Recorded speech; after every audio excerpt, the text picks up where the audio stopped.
He started in 1777 as a tea marker. Yes, good And because of his morning. obedience, he was appointed as So, nasa division chief, DNR po tayo later at on regional technical director, si Joseph and regional Jonas executive Leones po director. yung nagsasalita While ngayong being umaga. regional executive At director, ngayon ay April he was 22, assigned to different regional 2022. offices in Cotabato City, in Davao, and Central Luzon. After his stint as rep, he was appointed as assistant secretary and later on undersecretary with a rank of Sesto 1. On February 17, President Rodrigo Duterte appointed our secretary as the 22nd secretary of the DENR. So may I now give the message to our secretary. A pleasant good morning to everyone. Today we join the international community in celebrating Earth Day. The theme of this goal event this year is Invest in Our Planet. This call for investment is not just at the level of countries and governments. Individuals, households, communities, and other ordinary stakeholders can and should also respond to this call by sparing time to segregate solid waste properly, recycle materials, reduce our carbon footprints, and similar actions that can be done many times a day, every day. This morning, in consonance with Environmental Heroes Foundation Incorporated, we choose to highlight our celebration by honoring those who invested no less than their lives and lives for our planet.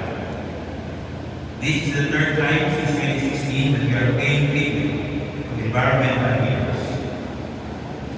In 2016 and 2019, we honored 11 of them, consisting of 4 tree markers, 3 foresters, a land inspector, an officer in charge of a provincial environment and natural resources office, a payroll laborer, and a priest who was deputized as a forest protection officer. Today, we are honoring 4 more heroes, informant and a former forest protection officer, Rodencio Araya, forest rangers Rolando Portus and Bienvenido Miguel Aguilar, outstanding community environment and natural resources officer, Villaret D. Manali. I believe that there are many more environmental heroes out there whom we have not honored, mainly because their contributions have not been made known to us, or their brief, or they prefer to remain anonymous as survivors for their safety, that of their families. Ideally, protecting our environment and natural resources should not entail hazards. However, some unscrupulous people resort to intimidation and violence to unlawfully exploit our natural resources, among them illegal loggers, poachers, and land grabbers in protected areas. It is because of them that environmental stewards have been threatened with harm or actually shot, hacked, injured, permanently disabled, or killed in the line of duty. We have lost good men and women in defense of our planet's health. But the losses will not deter us from holding the line. Rather, they will inspire us to do better together. We are honored to be joined in this event today by retired Chief Justice Reynaldo Puno, who chairs the Environmental Foundation, Earth Day Network Philippines, President Attorney Gilberto Banyana Jr., and our very own former Mayor Secretary Ramon Pate and their families, and the families of our honorees. As part of our celebration, we are also showcasing here in our Heroes Park, an obelisk created by Nestor Collarte Minduma, a former patron dean of the College of Fine Arts of the University of the Philippines. This sculpture, entitled Rocks and Columns of Heroes, was crafted from natural pebbles and man-made steel and concrete. It symbolizes the synopsis between people and nature, and bespeaks a simple celebration of life, a fitting offering to heroes, the brave souls who gave their lives to protect our environmental heritage. On this note, let us rededicate ourselves to the vigilant protection and sustainable development of our environment and natural resources. Let us also help many others to become environmental heroes in risk-free ways, such as properly segregating solid waste, recycling materials, and minimizing our carbon footprints. Acts that can be done in the safety of our homes and neighborhoods, and that if multiplied by the millions daily, can make a very big difference. It is by doing this that we can truly honor our heroes. Maraming salamat po at mabuhay tayo. Ayan, yes, good morning po. At si Yosek Jonas Leones po yung inyong narinig. At Fighters of Your Heart, good morning po. We call on the President and Country Coordinator of the Birthday Network Philippines, Birthday Daniela Jr., to give a message on this year's birthday.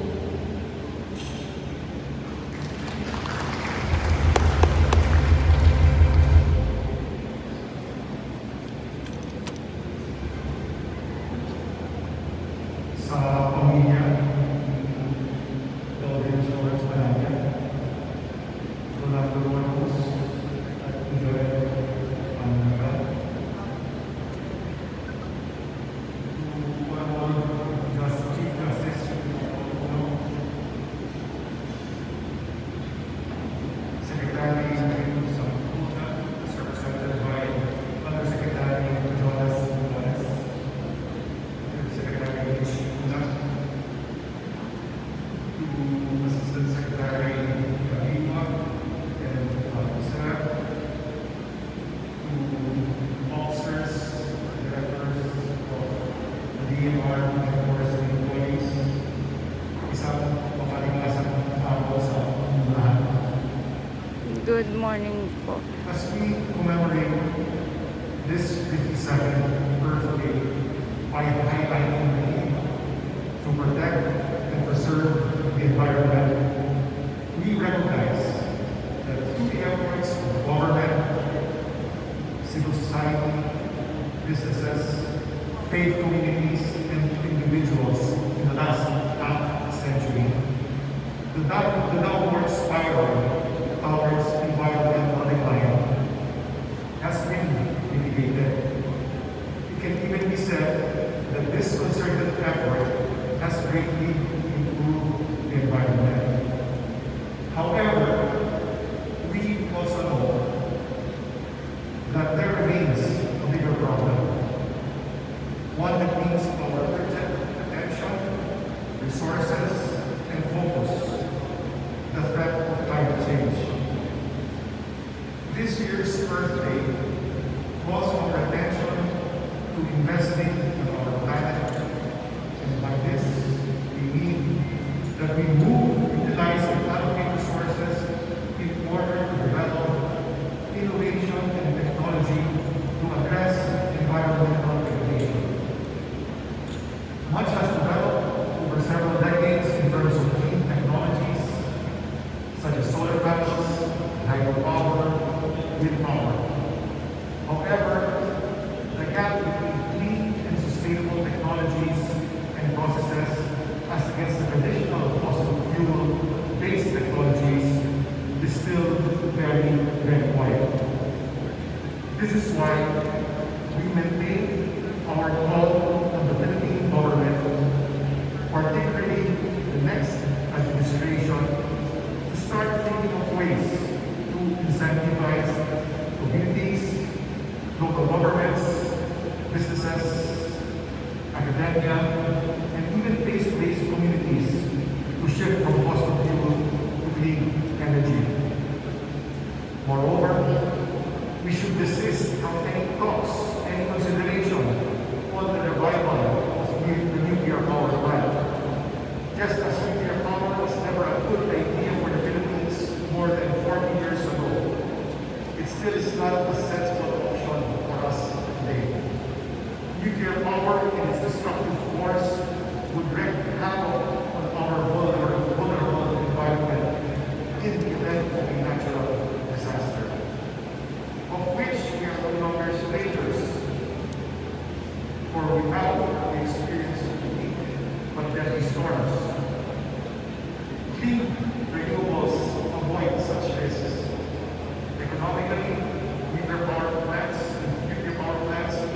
we will be tied to decades-long contracts to purchase fuel rods, technical consultancies, and maintenance and repair to sustain the power plant.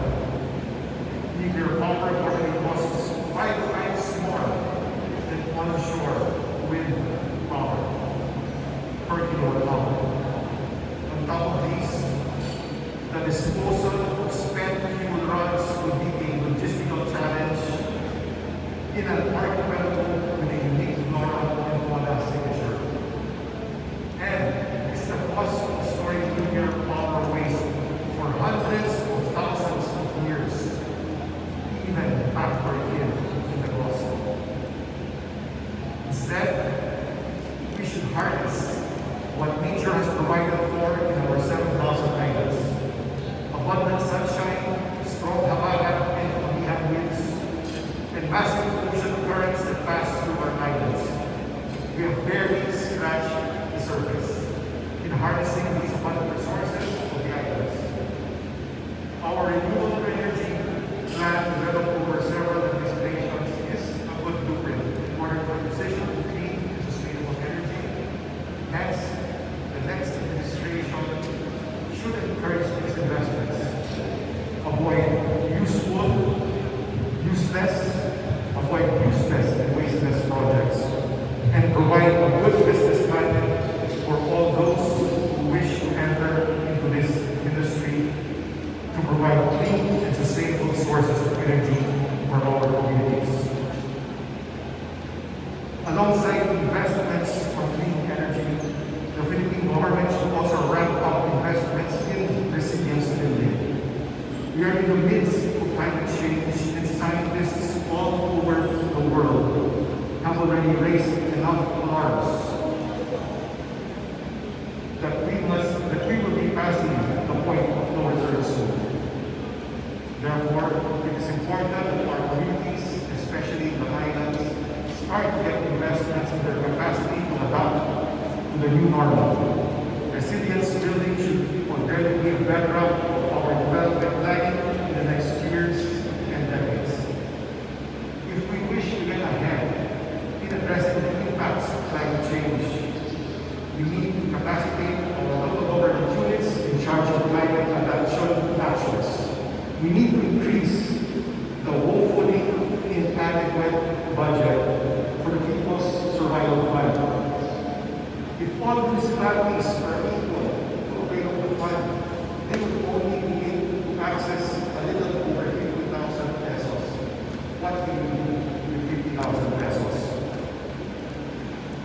Of course, we cannot also forget to increase our investments in sensible environmental interventions such as reforestation, river cleanups, solid waste management, clean air, clean water, and many others. These are critical to a healthy and balanced ecology that our communities should enjoy. The next administration must see to it that the environment for which we get the resources for our development is prioritized.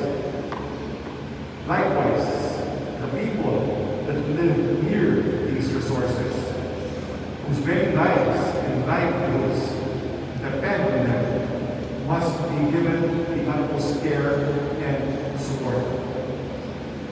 Scale should tilt in their favor as they are the real stakeholders of these lands and its assets. In conjunction with all these is the care we need to continue to protect the environment. Sadly, in the Philippines, protecting the environment has led to harassment, attacks on and even death of its defenders. How has it come to this? where the Philippines is ranked among the most dangerous countries for environment offenders. The impunity must end. The exploitation and greed causing the climate crisis is the force behind the violence against the environmental defenders. With more than half the attacks linked to the defenders' opposition to logging, mining, and dam projects. Just last February, the Masuti Geo Reserve, 7 forest park rangers were attacked and mauled by people linked to illegal resorts in the upper Marikina watershed. Too many have fallen. We must not forget the sacrifice made by the defenders of the environment, some of whom we honor today. Thus, it is unfortunate that the Environmental Protection and Enforcement Bureau bill was not passed by the current Congress.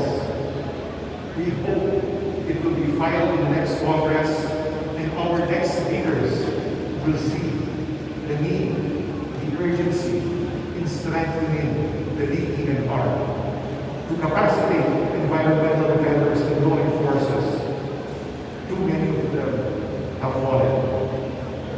We have to give adequate protection to our last line of defense from these attacks, from violators and criminals. The climate crisis will not end without defenders. Finally, Earth Day is only meaningful if it permeates our own individual lives. Our day-to-day engagement with the natural world should move us to take a harder look at how we treat her. Mother Nature provides and supports us on a day-to-day basis. It is only just that we should also protect and care for her every single day. Isang kalikasan na sa inyo lahat.